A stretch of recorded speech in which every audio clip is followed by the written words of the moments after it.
지금까지 고린도 성도들의 삶은요, 크게 3번 변화가 있었습니다. 첫 번째는 바울을 만나기 전의 삶이고요. 두 번째는 바울을 만난 이후의 삶이고요. 세 번째는 거짓된 교사를 만난 이후의 삶이 되겠습니다. 바울을 만나기 전에는 그들은 태어나면서부터 헬라의 그런 문화권 가운데 자연스럽게 헬라의 문화의 방식대로 그렇게 살아갔었잖아요. 바울을 만난 이후에는 그리스도를 통해서 새로운 피조물로서의 삶들을 살아갔습니다. 근데 현재는 이 고린도에 온 거짓된 교사들 때문에 다시 육신을 따르는 삶을 살게 되었잖아요. 사도 바울은 이 거짓 교사들의 가르침이 잘못된 지식이라는 것을 일깨우기 위해서 지금 뭐 하고 있습니까? 성도들에게 편지를 썼잖아요. 이 고린도 후서를 보내는 거 아니겠습니까? 편지를 보내면서 성도들에게 먼저 했던 일이 뭐냐면 거짓된 교사들과 자신을 차별화하는 거였잖아요. 나는 거짓된 교사들과 이런 점이 다르다라는 거였습니다. 율법을 통한 구원을 강조하는 이 거짓 교사들이 하나님이 보내신 참 사도인지 아니면 하나님의 전적인 은혜를 강조하는 이 사도 바울이 참 사도인지를 성도들 스스로 그렇게 분별하도록 했던 것이죠. 오늘 본문에서도 사도 바울은 자신이 하나님이 보내신 참 사도라는 것들을 증명하기 위해서 하나님과 자신과의 파트너십을 강조합니다.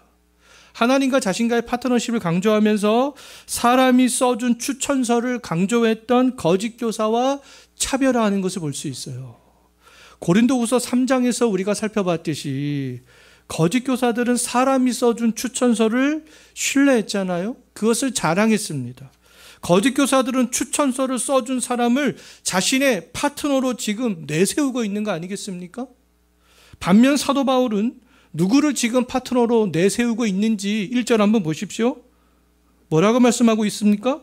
바울은 자신을 하나님과 함께 일하는 자. 나는 하나님과 함께 일하는 자야. 그렇게 자신을 소개하면서 하나님을 자신의 파트너로 그렇게 이야기를 하고 있잖아요. 바울은 하나님을 대등한 관계의 파트너로 지금 말하고 있는 것이 아니에요. 수평적 관계의 파트너도 있지만 수직적 관계의 파트너도 있잖아요. 직장에 가면 직장의 동료들 수직적 관계의 파트너들이 많이 있습니다. 추천서를 써준 사람과 추천서를 받아 고린도에 온 거짓 교사들은 대등한 관계의 파트너가 아니었어요. 그들도요. 추천서를 써준 사람이 보다 더 우위에 있었던 그런 파트너였습니다. 사도 바울과 하나님도 하나님이 바울보다 우위에 있는 파트너가 되겠습니다. 파트너는요, 서로 신뢰하는 관계요, 서로 협력하는 관계가 되는 거잖아요. 추천서를 써준 사람과 추천서를 받아서 고린도에 온 이 거짓 교사들이 서로 협력했습니다. 그들은 무엇에 대해서 협력했어요? 율법의 행위를 강조하는 것에 대해서 서로 협력했어요. 하나님과 근데 이 수직적인 협력 관계였던 바울은 자기의 이야기를 독단적으로 하지 않았잖아요. 그리스도의 사신답게 하나님께서 말씀하시는 그 이야기들만 했습니다.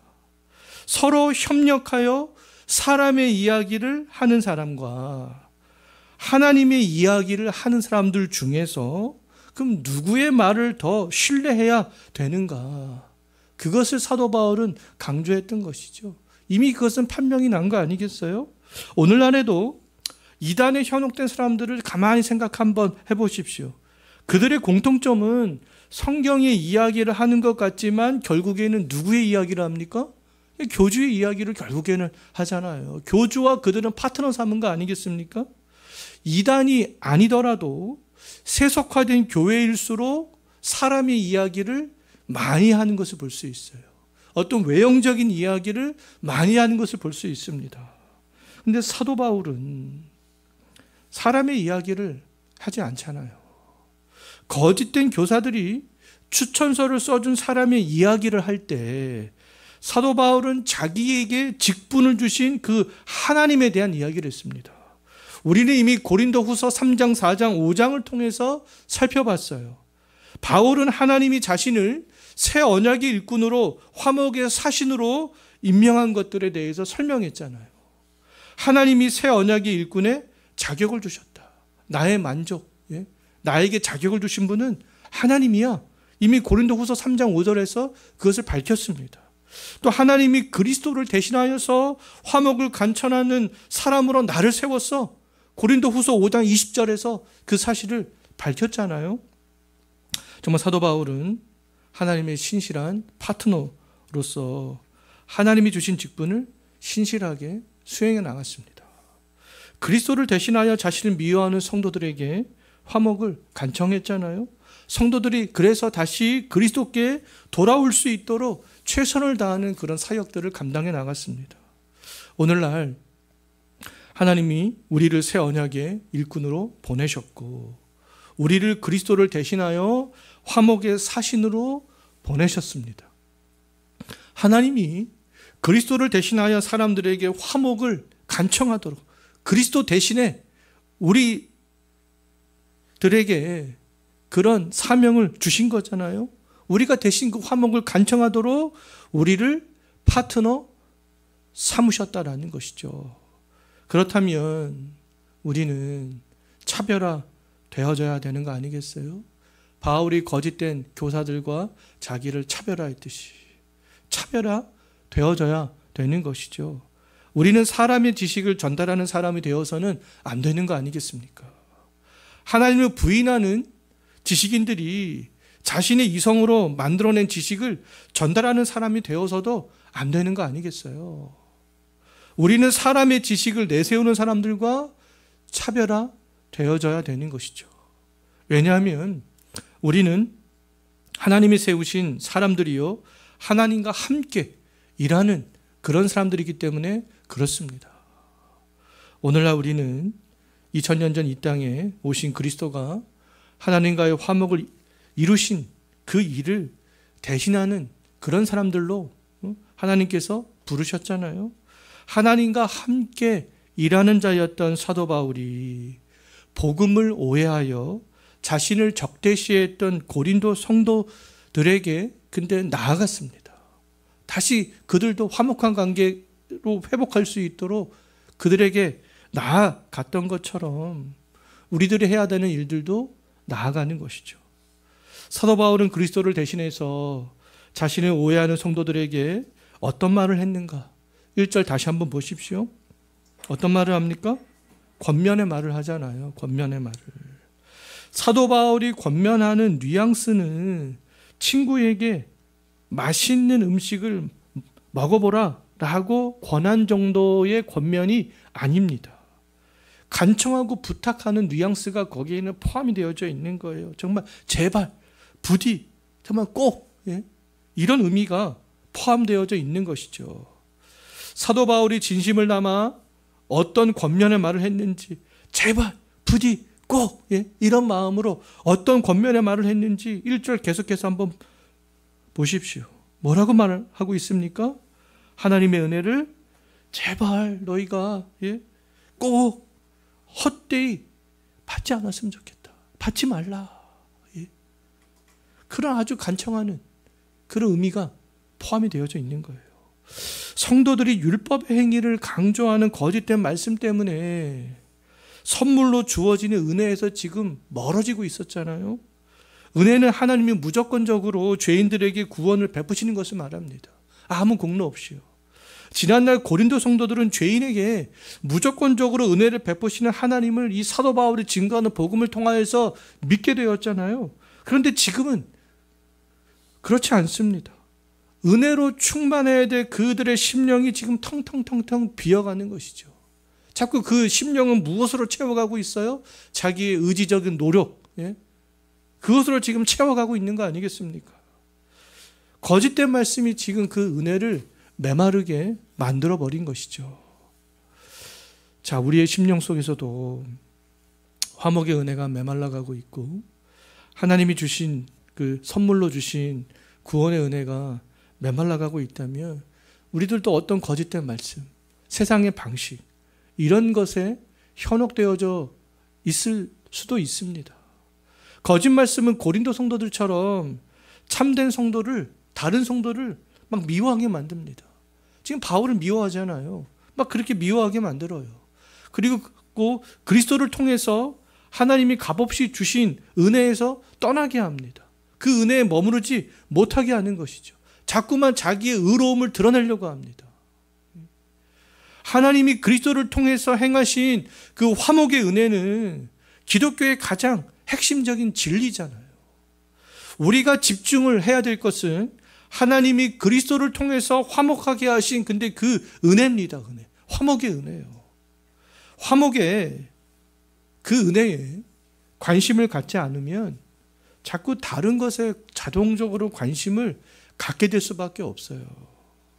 목사님들 중에서도요, 그리스도께서 하나님과 우리 사이를 화목해 하신 것에 대해서 관심을 갖지 않는 분들이 의외로 많습니다. 그 성도들은 어떻게 되겠어요? 성도들 역시 자연적으로 그 화목의 은혜에 대해서 관심을 갖지 않고 다른 것에 관심을 갖게 되는 거 아니겠습니까? 그런 목사님들하고 제 주변에도 몇몇이 있습니다. 근데 그런 분들하고 이야기를 하다가 보면 그런 분들은 사회적 정의에 대해서, 하나님의 막 공의에 대해서, 경제적인 재분배에 대해서 말을 할 때는요, 막 눈에서 아주 강력한 힘들이 느껴지는 것을 볼 수 있어요. 동성애자 같은 사람들을 사회적으로 소외된 자들로 보고 그들의 편에 서서 동성애를 막 옹호하는 이야기를 할 때 막 목소리에 막 더 힘이 들어가는 것들을 볼 수 있습니다. 그러나 그리스도가 행하신 화목으로 말미암아 구원에 이르는 이야기에는 마음이 메말라 있는 것들을 볼 수 있어요. 힘이 쭉 빠지는 것을 볼 수 있습니다.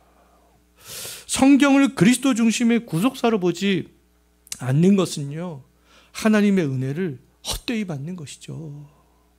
그리스도가 이루신 화해의 사건을 경험했을 때의 은혜를 메마르게 하는 것입니다. 은혜를 메마르게 하는 말씀, 은혜로 충만했던 마음을 텅 비게 하는 말씀은 지식인의 말이라도 헛된 거 아니겠습니까? 은혜를 메마르게 하기 때문에 그렇습니다. 머리는 채울 수 있어도 우리의 마음은 채울 수 없는 거 아니겠어요? 우리의 마음을 풍성한 하나님의 은혜로 채울 수 있는 방법은요, 오직 하나님과 함께 일하는 자들, 하나님을 유일한 파트너로 생각하는 사람들의 말을 경청하는 것이죠. 그들의 말을 경청하는 겁니다. 그들의 책을 읽어도 그들의 책을 읽는 거예요. 여기 있는 우리 모두는 하나님을 유일한 파트너로 생각하면서 새 언약의 일꾼된 직분과 화목의 사신의 직분을 행할 뿐만 아니라 신앙생활을 하는 동안 하나님을 유일한 파트너로 생각하는 사람들의 말만 정말 우리가 잘 분별해서 경청할 수 있었으면 좋겠어요. 지금도 거짓된 말씀들이요, 끊임없이 만들어지는 가운데 있습니다. 유튜브에 가면 그런 말씀들이, 우리를 현혹하는 말씀들이 엄청나게 굉장히 많이 있어요. 각 교단들마다 총회를 하는데요, 총회 때마다 어떤 이단들 좀 심사 좀 해달라, 그런 안건들이 해마다 올라오는 가운데 있습니다. 그렇게 알게 모르게 우리들 가운데는 거짓된 말씀들이 엄청나게 많기 때문에 그런 것이죠. 우리는 그런 말씀들을 잘 분별을 해야 될 필요가 있습니다. 그럴 때만이 말씀을 듣는 나뿐만 아니라 내가 전하는 말씀을 듣는 사람들도 텅 빈 마음을 은혜로 다시 채워갈 수 있기 때문에 그런 것이 아니겠어요. 고린도 성도들도 마찬가지죠. 거짓된 교사들 때문에 마음에 은혜가 메말라가고 있었잖아요. 그들의 마음에 지금 사도 바울이 무엇으로 다시 은혜로 채우려고 하고 있습니까? 화목에 대한 것들을 계속 강조하면서 그리스도께 집중하도록 하면서 다시 그 은혜를 회복시키려고 하려는 가운데 있는 거 아니겠어요? 율법의 행위를 강조했던 그 거짓 교사들에게 현혹되어서 하나님의 은혜가 메말라가던 그 성도들을 설득시키기 위해서 사도 바울이 계속해서 강조했던 것이 있는데요, 그것은 지금까지 얘기했듯이 하나님의 은혜였습니다. 또 오늘 본문을 보게 되면 은혜 받을 시기에 대해서도 말씀하고 있어요. 하나님의 은혜 받을 시기를 강조하기 위해서 사도 바울은 2절에서 구약의 말씀을 인용합니다. 어떤 말씀을 인용하냐면 이사야서 49장 8절 말씀을 2절에서 인용하고 있는 것을 볼 수 있는데요. 이사야서 49장 8절 말씀은 고난 중에 있는 이스라엘 백성들에게 하나님이 장차 구원의 은혜를 베풀 것에 대해서 예언하는 말씀이 되겠습니다. 하나님이 이사야 선지자에게 말씀을 하실 때에는 그들에게는 구원의 날이 아니었습니다. 그들은요, 구원의 날을 기다려야 했는데요. 그런데 이 고린도 교인들에게 있어서 은혜의 날, 구원의 날은 미래의 어떤 시점이 아니다라는 것이죠. 바울이 지금 뭐라고 말하고 있습니까? 은혜 받을 때 구원의 날이 바로 지금이다, 지금. 현재 우리들에게 있어서 구원의 날은요, 고린도 성도들과 마찬가지로 지금이 되겠습니다.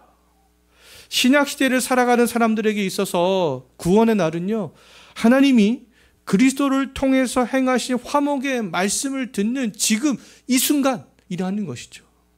예수 그리스도가 십자가에서 화목케 하신 복음을 들을 때가 바로 구원을 받을 때가 되겠습니다. 바울은 자신보다 약 700년 전에 활동했던 이사야 선지자가 했던 예언이 이것은 지금 성취되고 있는 거야. 지금 그렇게 이야기를 하고 있는 것이죠. 참된 복음은 언제나 동일합니다. 하나님의 은혜를 선포하고 죄인의 구원을 선포하는 거예요. 이 말씀에서 이탈하는 말씀은 아무리 좋은 말씀, 새로운 말씀 같아도 다 헛된 말씀이라는 거죠. 내 안에서 하나님의 구원의 은혜가 메말라 간다면 거짓된 말씀에 현혹되어져 있는 거예요.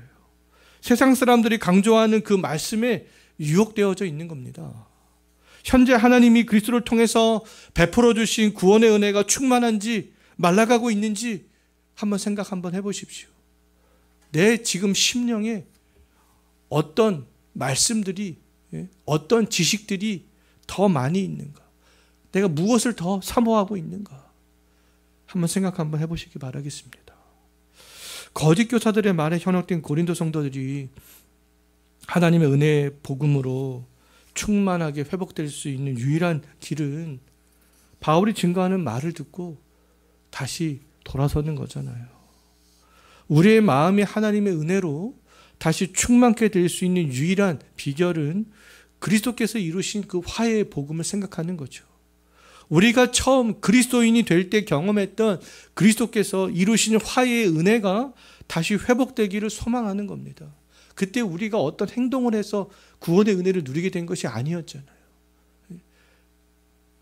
그때를 생각하는 거죠. 우리는 이미 하나님의 약속하신 그 날 속에 살아가고 있습니다. 듣고 돌아서기만 하면 되는 거 아니겠어요? 이사야 선지자와 바울이 선포했던 말씀과 다르게 세상에서 주어지는 유익만 찾고 다른 사람에게서 구원을 찾는다면 돌아서야 되는 거 아니겠습니까? 은혜에서 떠나서 심령이 메말라 있다면 돌아서서 화목의 은혜에 집중해야 되는 것이죠. 집중하면 다시 하나님이 주시는 화목의 은혜를 경험할 수 있습니다. 은혜 받을 때가 이제는 따로 정해져 있는 것이 아니에요. 바로 지금 복음의 말씀이 들리는 지금이 은혜를 받을 때라는 것이죠. 구원의 은혜의 복음을 선포하는 사람들은 말로만 해서는 안 됩니다. 능력이 나타나지 않기 때문에 그런 거 아니겠어요? 사도 바울은 말로만 하지 않았어요. 거짓된 교사들은 말로만 했습니다. 근데 사도 바울은 말로만 하지 않았어요. 말한 대로 살아갔던 거죠. 바울이 어떻게 살았는가 3절 한번 보십시오. 하나님께 직분을 받은 사람으로서 직분의 무게를 가지고 살아간 것을 잘 알 수 있는데요. 직분에 걸맞는 삶을 살기 위해서 바울은 항상 조심했습니다. 바울은 화목의 직분을 받은 사람으로서 다른 사람에게 비방을 받지 않도록 항상 조심하는 삶들을 살아갔어요. 화목의 직분을 부여받은 이후부터는 신실한 삶들을 살아갔습니다. 바울의 입술과 삶은 언제나 하나였던 것이죠. 화목을 선포한 대로 그렇게 살아갔습니다. 하나님은 약 2000년 전에 바울에게 주었던 화목의 직분의 그 무게를 오늘날 우리에게 주신 것이 아니겠습니까? 그렇다면 우리들은 그 직분의 무게의 가치를 알고 그 직분의 무게를 받아들여서 바울이 살았던 것처럼 다른 사람들에게 비방받지 않도록 조심하는 삶, 신실한 삶, 이런 삶들을 살아가는 것들이 마땅하지 않겠어요? 오늘 본문을 보면 바울이 하나님이 주신 직분의 무게들을 어떻게 구체적으로 감당해 나갔는가, 그것을 잘 알 수 있습니다. 바울은 하나님이 주신 화목의 직분, 화목의 사신으로서 책임을 다하기 위해서 늘 한결같은 삶의 자세를 유지했는데요. 첫 번째로 사도 바울은 역경을 두려워하지 않았습니다.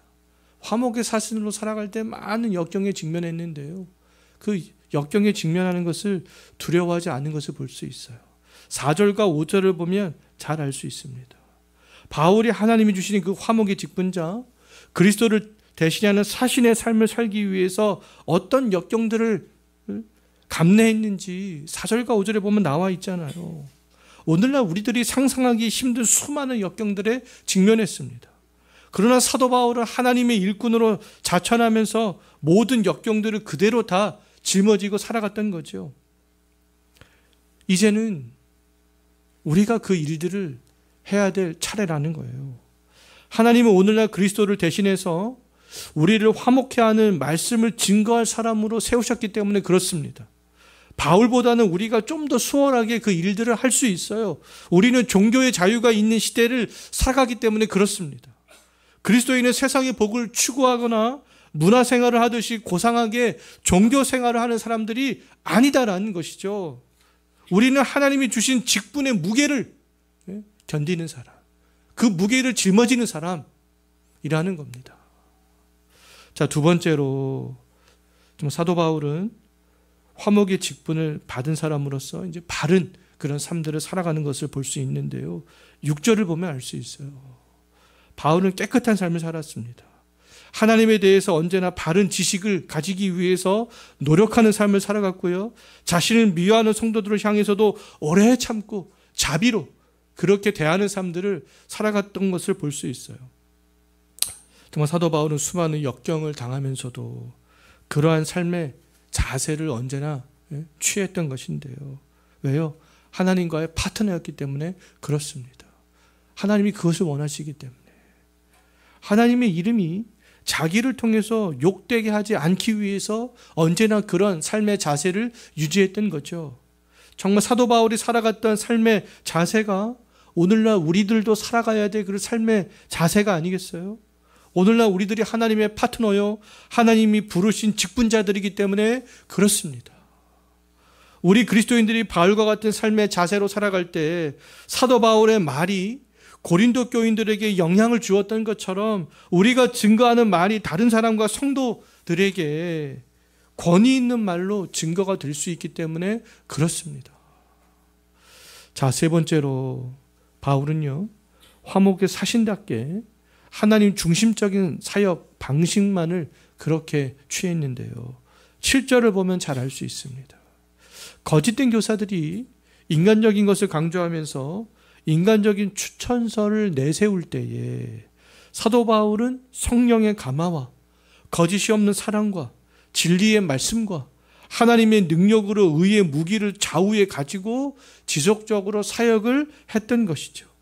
사도 바울의 이러한 사역의 방식은 철저히 성령을 의지하는 그런 방식이었습니다.